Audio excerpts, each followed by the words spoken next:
दिने रुक्मिणी मन दुखरे बस राजकार्य सारिकी कृष्ण फेरिले देखिले निजर सहधर्मिणी मन कष्ट चले देवी मन दुखर कारण कौन बोले कहीकि भी आप लाभ कौन आश्चर्य कथा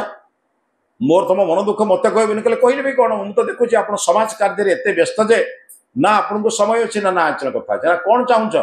ना मुझे आपण पर गोटे संतान चाहूँगी कौ स्त्री न चाहे कथा धीर स्थिर भाव में बसी जोगेश्वर कृष्ण कहले देवी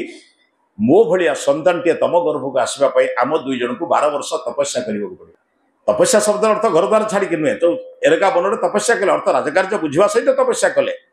एकांत रहिले कौन पुस्तक पढ़िले केमिति ब्रह्मचर्य पालन करे तार परवर्ती क्षेत्र में जन्म होता प्रद्युम्न बोली एकमात्र एक संतान कौ प्रकार चित्रण कर सब बहुत कथा भारत संस्कृति को विनाश करने अनेक लोग लगे आम भी से आनंद हो आप जानते अनेक थर कही प्रति वर्ष कहे आज भी आपको कहूँ एकमात्र कृष्ण